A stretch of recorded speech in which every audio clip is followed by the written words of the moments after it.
Caitlin. I'm Veronica.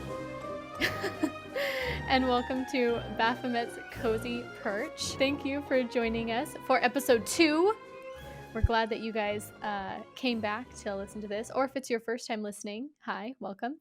This podcast is about good and evil, not versus, just good and evil. Yes, And together. yeah, the whole dichotomy between the two. And how that is referenced within mythological pop culture. That's So correct. our first episode was just kind of an intro, and today is our first real launch into a topic. And today's topic is, do we need like a drum roll? Sure, here we go. Our drum. I love it. Avatar: The Last Airbender. Whoop whoop. Ah! If you don't know, you need to go watch it. It's an amazing show. I hope you guys all know it's on Netflix now, so there's no excuse to have not watch it at this point. Mm-hmm. We chose this topic. Well, Veronica came up with a whole bunch, like a whole list of topics for us to choose from. And she just told me to read over it and see what I thought. And of course, I saw Avatar and I was like, oh, well, that's the one. Partly because we love Avatar. Partly because it's great. It's great for discussing the dichotomy between good and evil. Yeah, there's a lot of fantastic elements. Elements. I see what you did there. I didn't even mean to. Making puns without even meaning to. Oh man. But yeah, it's a great depiction of them working together in somewhat of harmony, and kind of the ups and downs, the peaks, and what's the opposite of a peak? Valley? That's the one. Valley. The peaks and valleys of good and evil in people. Yeah, I agree. Yeah. But also because it is really popular right now. And Yes. not just because it's on Netflix. It's just having a resurgence. What's the proper placement for the stress in that word? Resurgence? Resurgence? Okay. Resurgence. But for millennials in our age group and maybe a little younger, they are loving it. And we have been obsessed with Avatar for years. It was what our generation kind of grew up watching. Yeah, absolutely. So it only seems natural that we pick something like that to start off with, a show that we watched when we were maybe even young. Hopefully we do its due diligence. Yeah. So funny thing about this episode is that we actually filmed this entire episode already. Yes, we did. And it did not work. Yeah. We are technology, man. Good times. Good times. It'd be like that. So I finally, the day that this was supposed to come out, so sorry, this is actually coming out super late. This was supposed to come out, it is currently Sunday. It was supposed to come out Friday, and I could not get all the issues fixed. And so here we are re-recording this entire podcast. But one of the things we talked about, point 2.0, I mean. Yeah. Podcast point 2. Point 2. But yeah, one of the things we talked about when we recorded it the first time is that we tried to get a lot of the information in this podcast, and we will again. However, there is so much to talk about with Avatar that it's very likely that we will not cover a topic that you're like, oh, but you didn't talk about this, or you didn't talk about that character, or what about this? So we definitely want you guys to comment below, send us an email. Our email's always in the information. And let us know if we missed a character, or if we missed a point that you wanted us to talk about, or if there's something that you're like, ooh, I would love it if you guys explored this more. Let us know, because we will totally do an Avatar part 2. Electric or more Boogaloo. If we need to. Electric Boogaloo. Yes. Yeah. Part 2. There's a ton to unpack with Avatar, so it's highly likely that there will be multiple parts to this conversation. Yeah, there's just no way we can get all the characters and plot points and all of that in one episode. Yeah. So we're more than happy to spend multiple days talking about Avatar. Just let us know if you want that. Truly. Truly. Truly, really, please make our day. Yeah. I think, but what we wanted to start with and what we started with last time Mhm. is our biggest good, evil, you know, paradox thing was Zuko. Ah, yes, Zuko is Zuko. Mhm. our main character in terms of seeing that struggle between what is really good, what is evil, like, what is that middle ground, you know. Yeah, So, we are going to start with Zuko today yeah. cuz he's my favorite. He's One your of my favorite? favorites. He's my favorite. Well, he's one of my favorites. He's one of my favorites. If we're talking, I think I said this last time too. If we're talking non-female characters, he's up there. Mhm. My Yeah. favorites tend to be the female characters. I love the good, powerful female Oh, characters, but yeah, of course. Zuko gave a lot to the story. Without Mhm. Zuko, there wouldn't it would have been a very bland story. Yeah. I mean, So, a lot of times. he starts out as one of the main, villains, quote unquote Mhm. villains or antagonists in the storyline. It's incredible, what they do. What I think that Avatar in general does so well is, like, reminding you that, like, what's good and evil to you might not be what's good and evil to someone else. So, like, it's hard to, like, give a a very solid, good and, like, bad, like, those things, because, as you see through Zuko's struggle, it's just what he thinks he's doing that's correct, but then he has that internal struggle of, like, okay, now is this right, because this doesn't feel right, and so that you get that feeling of, like, oh, he's bad, and then finding out later, oh no, he's just a, an angsty poor child. Right. And the show did a really great job with, even from day 1, letting us know that Zuko wasn't necessarily someone that we should hate. Right? Yes. Like, we never, or at least I never hated Zuko. It was No. never to the point where I was like, "Man, this guy is a, you know, awful word." I don't know if we're gonna have children listening to this podcast, but he's a D-bag and I hate him and, he needs to die or something. They Yeah. did a really great job with introducing him from the beginning. They did a really great job of making sure that you knew that it was an angst thing and that it's not that he's, like, actually a horrible person, like, down Yeah. to his core. He just had a lot of things that he needed to work on and that he was having that internal struggle. You could see it from the first episode Mhm. that he had a lot on his mind, and Mhm. that's what was making him um angry and lash out and things like that. And like you said, it's more of a struggle with him where he's grown up, and I feel like this is why he's so relatable to a lot of people, why people Mhm. like Zuko so much. It's because he's been raised in this family to believe certain things and act a certain way, right? And that's Mhm. normal. Yeah. That's normal for his family and for his community. Mhm. But he internally is not that person. Yeah. He's always been different. And we see that later on in the show. They show clips of him as a child, and he's always been a little bit more caring and a little bit more Mhm. soft, a little bit more emotional. But he wants to please his family. He wants to please his community. He wants to live up to the things that he has grown up believing are the way that you should be, the way Yeah. you should act, the things you should believe. And so it really does, that's one of the reasons he is such a great character for this, is because it really does come to that question of, like, well, what is good? This is how he was raised. This is how everybody in his community believes you should act. They Yeah. believe they are doing the right things, Yeah. Yeah, you know? particularly, like, Fire Lord Ozai, and, further down the line with, like, Azula, it comes a lot from, like, a place of perhaps forgotten empathy, or maybe not learned empathy, because I think that was a very large Mhm. issue with Zuko, was that, he struggled with feeling empathy, and the need, the kind of, I guess, what people might put in, like, this, like what you said, the softer sides of, like, emotions. He struggled with, like, wanting those things, and then, when it came for him to want to, prove himself to his family, like, I belong here, I'm one of you guys, it was difficult for him to kind of to have that, connection with them, because he had that internal struggle, and he wanted to be, like, you know he because even from the beginning, he was like, I want this. He was searching for like love within his family by wanting to want the power that they also wanted, which was like, him trying to find the avatar.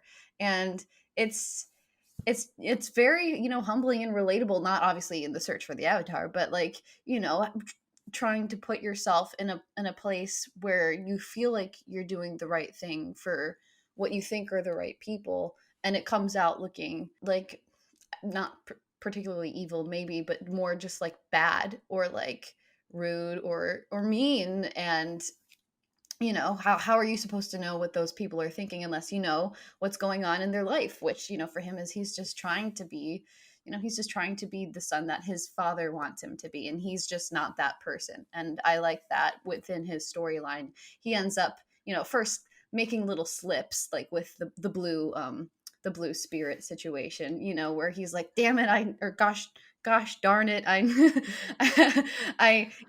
have empathy and I need to save this person with the avatar, but also like not wanting to show that it's him doing the nice things. Yeah. I think I think that's definitely one of the reasons it's so relatable to people. I think a lot of people can relate with the struggle of wanting to please your family and Yeah. be the person that you think or that you know they want you to be Hmm. versus the person that you might internally be, right? And the things that Yeah. you actually want to do. Yeah. And I think it's a very common struggle of being raised in a community and then realizing that other communities at large don't believe the same things that you believe. Yeah. That's very common all over the world, you know? Absolutely. And then yeah, it's struggling with that. Well, like, well then what is right and what is wrong? Like this is what Yeah. my community has always said, but now this larger community is saying that we were in the wrong for that. And how do I know, Yeah. it takes him on a very powerful journey throughout the In- show. Incredibly. Yeah, there's a It's lot to learn from his journey. Yeah, it's crazy. And he does eventually learn to come to peace with who he is Yeah. and kind of find a balance, between what Yeah. he wants and all of that. But yeah, his struggle is one of my favorite arcs in the show. I think he has one of the best arcs in the show. I Oh, think in terms of personal one of growth. one of the best arcs in general. I love what they did with the story, and like what you said, he gets to be resolved. Like a lot of like villainous or like Mhm. darker or angsty characters. I mean, like he's one of the main ones, so like their stories are often like told for a lengthier amount of time.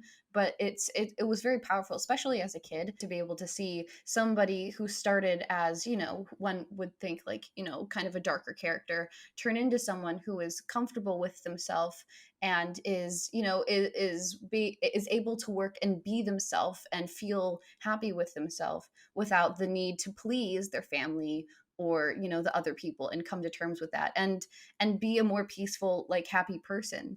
And I think that's Mhm. that's not something you get to see, and especially in this day and age it's important to know that whatever views you may have that you might have started with, it's possible to continue to grow and learn and make better choices. So, you know, Yeah, learn from your mistakes. yeah, And yeah, that's something that our community right now is struggling with. That struggle of like, well, is somebody inherently bad because they did something bad once, or is it a yeah, bad decision and have they learned from it? yeah, And I think that's what it is a lot of people, I mean, I won't say all people, but the majority of people, they're not inherently bad.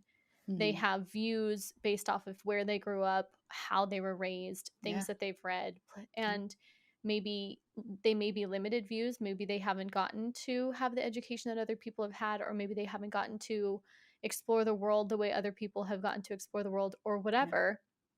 And they may mess up and say something and do things that aren't the best decisions, but that doesn't mean that 10 years down the line they haven't grown and learned yeah, and made themselves better. yeah, So there is that possibility. And yeah, he's great for showing that, and not just Zuko, his uncle.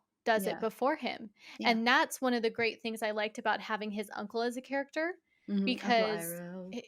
yeah, Uncle Iroh, first of all, he is my favorite male Iroh. character. He's the best. Iroh is he's oh my gosh. He's my favorite character probably in general. I just Yeah. love scenes with him. Yeah. But Uncle Iroh has already gone on that same journey, right? There's a lot of parallels between him and Zuko. Exactly. Yeah, and I like that they show you that throughout the show. Mhm. So you kind of understand where Iroh was at one point and how that correlates to where Zuko is and where Iroh has gotten to and how Zuko could get there. And Yeah. I think that helps you also root for him, Yeah. like throughout the show, because you're like, but you can make better choices. Your uncle did it already. He's trying to show you, he's trying to help you. Yeah, he sees that. But He sees that in Zuko. He's like, yeah. he's the little angel on his shoulder, like, here are the decisions you could make that could lead you to good. Yeah. And have some tea. And have some tea. But Uncle Iroh really should have been the first. Like, I know Kermit was the one who blew up with the sips tea thing, but it really should have been a picture of Uncle Iroh. I mean, let's be honest. We needed a picture of truly. Uncle Iroh sips tea. You're not wrong. Yes, the peaceful sipping of tea. A thing about Iroh that I think really sticks out to me is that with the whole parallel of their storylines and like their pasts and what is currently Zuko's present, is that not only has Uncle Iroh, I feel like, learned from his mistakes and grown from it, but it seems as though he continuously is on a path to try and make reparations, which is, I think, Mhm. very important for, for his character, for Zuko to see, but also for people to learn that, like, amongst the growing and the learning and the becoming a better person, there needs to be that, that understanding of the people that you might have hurt, and there needs to be that need to make reparations and become somewhat of an advocate for the opposite side of what you were doing. And I think that's Right. really important as everybody, the characters in the show, for us the viewers to see. It was a very important point to make. Yeah, it's an active growth. Hmm. He's Yes. very active in making sure that he's consistently growing and learning Hmm. and doing better. And the show is very much like rooted in Buddhism. Like a Hmm. lot of the show is rooted in Buddhism. They take a lot from it. And that's one of them, right? One of the things that Buddhism kind of teaches is that you have to make the choice every day to be the best person you can be Mm. and to make up for maybe past discretions or karma, as they would Hmm. call it, right? Like to constantly every day decide that you're going to do better and you're going to make better choices and you're going to live the best way you can live. And that's very much the way that Uncle Iroh has chosen to live his life. Yes. Now, the one thing I will say that drives me crazy about Zuko's character before we move on to another character. Hmm. The one thing that drives me crazy about his story arc, because it is so good, right? And we really see that spectrum like we talked about in our first episode. Yeah. There's a spectrum of good and evil. There not very many people are one or the other, and he's in that spectrum and he's constantly fluctuating Yeah. between what is right and wrong.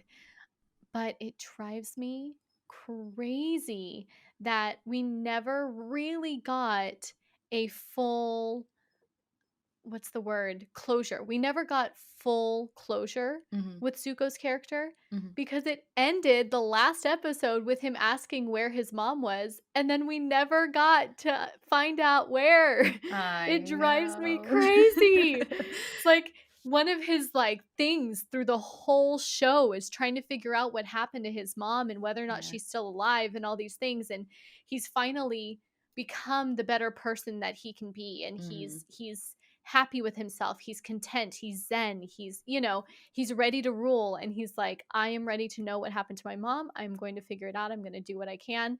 And you never get to see it finish. Oh, I know. it made me so sad. I mean, maybe that's the point, within growing, maybe there sometimes just won't be closure. Yeah, there's always going to be unanswered questions, And and that's also, true. You're perhaps never, they thought there was going to be another season. I don't I know. don't know either. Or they thought, like always leave it open. Yeah. That's Hollywood for Yeah. you. Always leave it open. Always leave the option of being able to have Yeah. another. So, yeah, but definitely I think Zuko is one of the best in terms of talking about So that good. fluctuation between good and evil. I think on the far sides we do have characters that I would argue are the polar ends a little Mhm. bit more Yeah. of that spectrum. And that would be, I would say, in terms of being more evil or bad, right? Mhm. Quote unquote. You have Zuko's father and maybe the general. The general? Zhao?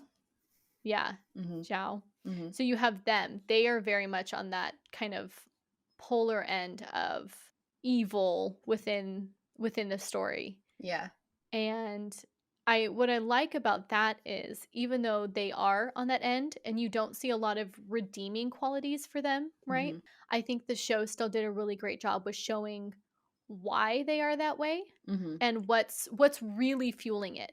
Right? Yes. It's not that Yes. either of those characters were born evil. They We didn't wake see up and go like, "Nyeh." right, because no one does. No. They are products of their, like, circumstances, Yes. and a little bit of not learning to control angers and rages within themselves, Yeah. not having the proper tools or the proper, um, people to talk them through things, Might we right. say toxic So, masculinity? a A little little bit bit. toxic masculinity there, A just tiny bit. little bit. Yeah. So, because they want power Yes. and they want glory Mhm. and they're willing to do kind of anything to get that. But Yes. that's because of things that have happened in their lives, right? Mhm. So, The manifestation of, like, needing power and pride, that tends to be, like, where most, evil, like, inherently, dark nature comes from is the selfish, like, thirst for those things, and they did a very good job of kind of, like, low key explaining that. mhm. Yeah. And then we have on the complete end of the spectrum is the opposite, which would be quote unquote good. Or if we're talking in terms of that, right? Mhm. Power versus not needing power or internalized glory. Yes. The opposite of that is the person who's more selfless, who isn't looking to capitalize on power and all of that stuff, and that would be the Avatar. He Yeah. is on that far spectrum of more quote unquote good, Yeah. where his whole purpose, much like again the Buddha. See, I it's crazy to me how much like Buddhism really correlates with this show, but the Avatar's character very much is kind of rooted in the Buddha Mhm. himself, the Buddha you know, persona, or however you want to describe it. Like the Dalai Lama is seen as the reincarnation, Mhm. right? Every life. So, and that it's kind of their job to try to bring peace and teach people how to let go of their angers. And so the Avatar is very much the same, right? So his Mhm. whole purpose is to bring peace to the nation. It's not to be selfish, it's Yeah. not to do things for himself and have power for himself. He has power so that he can help everybody else. Yeah. That's the whole reason he exists. Yeah. Now, one of the things I like about Aang is that partly because he's so young, he struggles with that. And that Mhm. doesn't make him bad, No. but it shows you that even the best person who is literally born to do the best thing possible, even they struggle with being good and with not being selfish and not wanting, you know, the same kinds of things or not Yeah. having rage. He has moments of rage, Yeah. even though he is the good character, Yeah. you know, Yeah. He has I which love I those. think is also important to see. Yeah, those little frustrations you see within him, like, from the beginning of, like, not wanting to be the Avatar, but I think even more so for me, like, the little points, they aren't even, like, dark moments per se, but, like, the moments where he's seeking out especially, attention from, like, Katara, like, where he, like, rides fish and then gets in trouble, or, like, those little things like that where it's like, you see the humanity in this person who is supposed to be, like, a semi-godly, figure, Mhm. and it's very humbling to watch those Mhm. kinds of things happen and see them, stumble and have those selfish moments. Yeah, And like when they Appa is stolen from him. yes. Ooh, Oof. triggered. That was not a good moment. No. Yeah. You And saw that sadness and anger and rage in him that he mhm, couldn't control, right? He goes into the avatar state when mhm, he's trying not to do that anymore. mhm. But he can't help it because he's so furious, Yeah, you know? yeah. Um, And I think that was no one worries. of the things that was important for me as a kid, watching his character, the Avatar's character, go through that kind of struggle is because I have always tended to be that like positive person that like Mm, I wanted to think positive, I wanted to see the good in everything or find the happy in situations that maybe weren't the best or whatever. mhm, But I did kind of have that same struggle of like, well, if I want to be happy and I want to be good and I want to like do the right thing all the time or whatever, make the best out of the situations, mhm. then I can't be sad.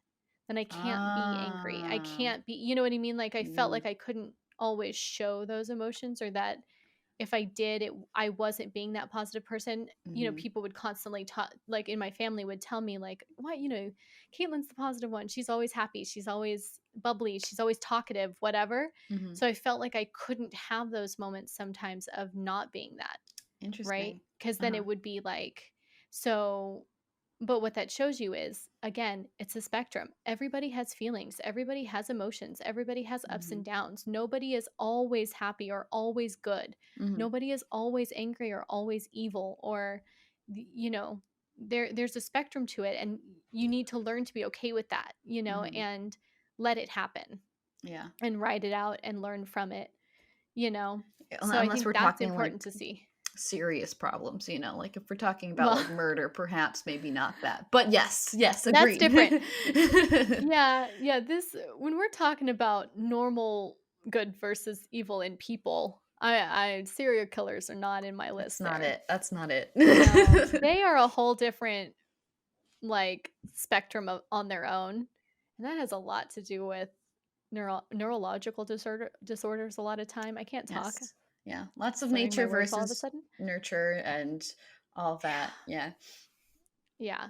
So, but yeah, so that was an important struggle for me to see as Yes. a younger kid. Well, I mean, I was probably in high school-ish when Avatar came out, but that's still a Still. very important lesson. You're Yeah. still really young, even though you Developing. don't feel it. Yeah. Yeah, a lot. And it was an important struggle for me to see a character go through. Like, you don't have to be happy and you can still be working towards the best thing possible. Yeah. You can have really sad moments and still work towards helping other people. You know what Yeah. I mean? Like, so I think that's really great. And the Avatar has a pretty good arc too because he did do a lot of selfish things also, Yes. right?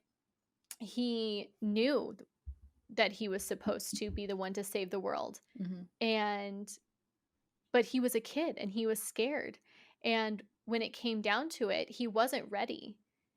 And even though maybe he should have, Yeah. maybe technically he should have fought then, he didn't, right? He decided to save himself and Mhm. Appa. Mhm. And so he struggles through that throughout the show. Yeah. That's And a how that big relates problem. to him, right? Yeah, how it relates to him being good because he is supposed to be the savior and he's supposed to be a good person, but he knows internally for a while he doesn't admit to anybody that he had purposefully run away from everything, and that had caused 100 years of damage, Yeah. you Yeah, know? it changed what, then, there's that question of like, as a person who wasn't ready, would he have been able to handle the things that he was facing, in the time that he ran away, and would have still, been alive and not frozen in a big old ice bubble. But so Right, very and interesting. would things have turned out the same way, right? Did Exactly. they need that 100 years? Did he need, you know what I mean? Yeah. Was he supposed to find the people that he found and have the journey that he had? Was that 100 years supposed to be a thing? Yeah. We'll never know because you can't go back. That's not what happened in the show, so we don't know. Yeah. But you know, which actually is another struggle between good and evil, and I think a lot of people have, is looking back on your past and wondering that what if? Well, what Uh, if I had done this? uh. What if I hadn't? You know? Yeah. Mhm. And that's one of the things the show touches on is that like you can't know. All you can do is now work as hard as you can to make the best out of the situation you're in Exactly. and make the best decisions moving forward that you can Mhm. make. And That's a hard thing to do. be informed. Mm-hmm. Yeah. Yeah. Learn as much as you can. Be Yes. ready and open to learning. Mhm. I think that's what a lot of the show is about. And I think that that actually says a lot about how education itself has a lot to do with personality and how people react to things and Mhm. good and evil and society and stuff like that, right? Like the Mhm. more educated you are and the more that you've been able to study the world around you, the more informed your decisions can be, Yes. right? And Yes. the better informed you can I was going to say make your decisions literally just what I said the same like a But, different way. But you know what I mean. yeah, I mean, but, backing up to, like, education in general, it's important to, like, acknowledge that, the sources that you're learning from are not just, like, from the same places. Because some people think they're, like, the most educated people in the world, and they've only been learning from, like, one little source. It's like Right. you only know that little point. So, continuing the education in, like, a broad spectrum. um but to continue and grow and learn and kind of keep yourself in check when it comes to diving into the darks and the lights of your life and how that intertwines. Right. Yeah, you definitely you can one of the things I don't know if you guys know, I don't know if I've touched on this yet, but one of my jobs, my main job is being a princess for kids parties. And I swear this has a, you know, a reason for me saying There's it. a point. There's a point. So, I'm a princess for kids parties.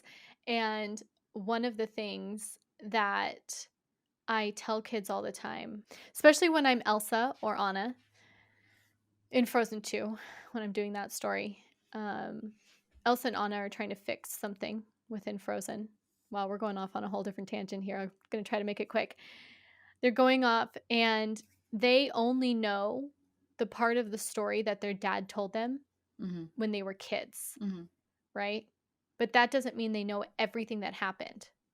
They don't know why the mist settled and people got trapped and why did the fight break out. They don't know. They only know what their father knew and what he could tell them. One firsthand perspective, right? Hmm. And so what I tell the kids a lot when I'm Elsa and I'm retelling that story and I get to that part is I say to them, you know, that's only one side of a story, but there are multiple sides to every story. And you don't really know what happened until you know every single side, right? So it's important to keep figuring out what every side is Hmm. before you make your decision and figure out what really happened or what's really true. Hmm. And it's the same situation here. So that's kind of what I'm getting at is that you, with education, you need multiple sources. You need to read things from different sides, different viewpoints, different authors before you can really come to an informed decision of what the truth is. Yes. Um, yeah, so that's where that rant came from. It In my head, it was made a sense. quick straight That line. that was just, I mean, yeah, that's how brains work. Your synapses, do all the things, and you gotta work Yeah. sometimes to explain why it went beep beep in your head. But so yeah. And then of course by the end of the show, we have Zuko and the Avatar working together. Yes. And the Avatar kind of always knew that Zuko wasn't inherently bad, right? Yeah. We kind of see that. And Zuko kind of always knew that he didn't really hate the Avatar, right? Like Yes. it wasn't like he really wanted to destroy the Avatar. He just wanted to please his family. Yeah. But they learn to work together. And when they go to the Fire Nation island, right? When they're trying to figure out what the secret, Yes. remember? Oh, Yeah. I can't remember what they call it. and they meet the people that are like the older Fire Nation that know, and they meet Yeah. the 2 dragons and everything. Yeah. They work together to Mhm. learn that secret, and they learn it together about, and the whole point is that it takes balance and harmony to Yeah. really control the Fire Nation, and that's a parallel for emotions, right? The Fire Nation is emotional. Mhm. That's what they are. It's heavy, it's hot. And Yeah. yeah, hot tempers and anger and frustrations and things like that. That's what they kind of represent. And in order to control that, you have to learn to balance Yeah. those emotions. Yeah. And that's kind of what they learn, and they learn to work together, and then that's really how everything's defeated, right? That's how they fix everything, is that they Yeah. come together. Yeah.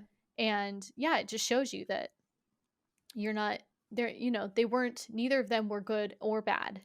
Mhm. They were they ultimately ended up fighting for the same thing. Yes. They got there in different paths.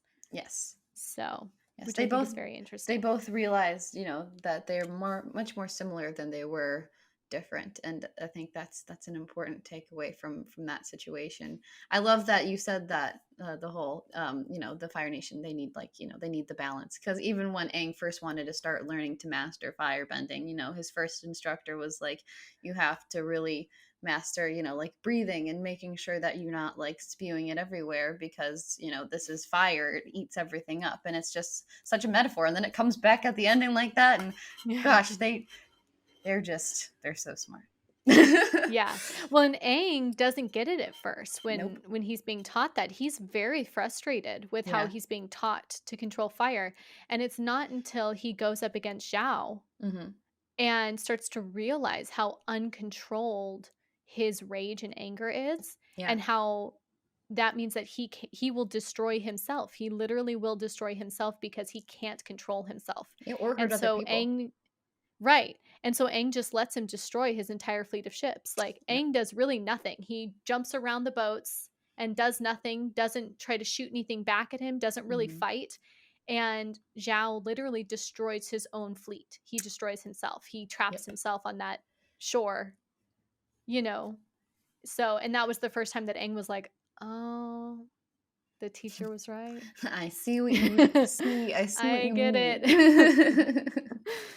So, yeah. Was there anything else we wanted to touch on for I this mean, we episode? talked about the koi fish the last time. Did you The want to talk about the koi koi fish? fish. Yeah, I forgot. The koi fish. You Mhm. brought that up. Do you want to start it? Sure.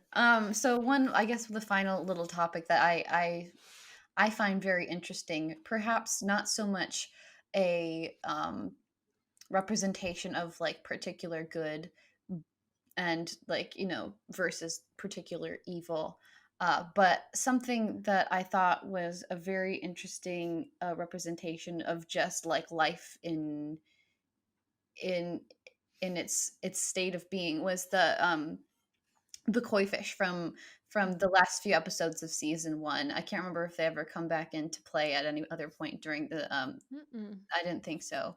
Yeah, But they don't. basically, they were they were two entities, two gods, I suppose. There's Tui and La. Tui is of the moon, and La is the ocean. And they decided, like, it was their decision to come to like the the human realm, I suppose one would say, and bring them peace, and help out the humans uh, to survive, to live, to thrive by becoming these koi fish, and they need each other. They're this yin and yang. These two Mhm. koi fish that circle each other, and the lore says that learning to waterbend was by the people watching how the moon pushes the water, and I love that whole entire situation where there was this. Oops, I booped my I've microphone. done that a couple times. There was innate, beginning of balance, and it was everybody else who kind of messed it up from there. Like Zhao's need to control the entire water nation, the Northern Water Tribe, by wanting to take out one of the koi fish, but not realizing all of the effects. Like the first, it was to their advantage, but then, it really was a learning experience of watching how devastating it was to kind of remove that balance and the effects that it would have. And just that power of really kind of realizing the amount of damage that you do by breaking up things like that, which I thought Yeah. was interesting, and the fact that even though it was broken, they were able to get it back by Yue, giving the life force that she had back into it and becoming a moon spirit. Right. Yeah. Sacrificing her human form, I guess you would say. Yes, yes. Yeah, it definitely shows that harmony and balance that we've talked about that becomes very integral part of the rest of the show. Hmm. But it shows how that is what is needed, this harmony, this balance, this push and pull, Hmm. and how the Fire Nation, a lot of the Fire Nation, including Zhao, is the one disrupting that, right? Hmm. It's not necessarily that they're evil, Hmm. they're disrupting the harmony and balance of the world, Yeah. and that's causing destruction Hmm. and harm to people Yeah, by everywhere, by including needing that power. themselves. Yeah, yeah, yeah. Right. And so that was kind of our first symbolic, you know, thing where they showed us like this is exactly what they're doing. You have yin and yang, you have perfect balance, and they're coming in and they're destroying that harmony and that balance, and that's why they need to be stopped, right? Yeah. It's not that they're like devils. It's not that they again are like inherently born evil, Hmm. but they have not learned to work with the balance of the world and have harmony. Or And so they understand. are, Yeah. yeah, understand the repercussions of things, and yeah, it all goes back to learning, and they haven't done any of that. They don't see the other side. They don't, and they're not willing to learn the Yeah. other side. Yeah. So they're just going along this destructive path, and that's why they have to be destroyed, or they have to be fought. Someone needs to fix things because they are causing, you know, Defund the they're Fire causing Nation. defund the Fire Nation. uh Um, but I also enjoy, mm, I just really appreciate the acknowledgement of the fact that there is a push and a pull, so things aren't always going to mhm. be one way or the other way. They're going to be forces that could very well, pull apart, and separate, but are things that, wave together instead. Well, and nothing's 100% calm, right? Exactly. Like nothing's ever 100% still. There's always a little bit of a push and pull. There's always, Yeah. something working Yeah. in one way or another. And it's learning to be part of that balance and that harmony and work Exactly. with it. Let it work for you, right? Rather than trying to control it and destroy it. So, Exactly. yeah, such an interesting show. I love it. There's We so could talk much. about this forever. I know. It's crazy. But yeah, I think that's a pretty good stopping point. For sure. Like we said, I'm sure there's so many characters that people are like, but what about this character? Like we didn't talk about Ty Lee. She's great for talking about this. Mm, Um, there's a lot of really great characters for talking about what is really good and what is really evil, and like is it what is that spectrum in between. But yeah, so let us know if you want us to do a part 2 and who or what you would like us to talk about so that we can come back and discuss it some more because we yeah. have so many more characters we could talk about. I was just kidding, But by the way, about defunding the Fire Nation. They're a great nation. Don't at me. I they are just not all evil, and they're that's not. again, no one group is all evil, no one Yes. person is all evil or all good. That's kind Yes. of our whole point with this podcast. We're going to be Yes. doing a lot of saying that. You're going to Yeah. hear that a lot. So, But all yes, right. excited for Well, all the rest of the topics in the future. yes, we have not necessarily picked one, although we're going to be recording again in like 2 days. So we're going to have to pick one. But we have lots of topics Yes. listed to choose from. So you guys will be hearing all sorts of things, everything from actual mythology, folklore, and like the original Grimm's fairy tales to Harry Potter, Star Wars. I don't even know. We're going to get into it. We'll probably touch on D&D. Then you guys will all of a sudden have to deal with me talking about my character that I'm coming up with, because I'm sure once I have one session down, I'm going to be like, I'm ready to have a character. Where do Yeah. I start? Yes. And that's going to mean dressing up, because that's who I am as a person. So there will have to be an actual physical representation of my character. It's Why addicting. not? So, but anyway, all right. Well, I think that's a good place to end it. Yeah. So, thank you for joining us again here on Baphomet's Cozy Perch, and we hope. If you're not watching, she's pointing and displaying Baphomet as we say that. So we hope you guys join us again next week. And until then, I am Caitlin. I'm still Veronica. And we'll see you next time. Bye, guys. Bye, guys.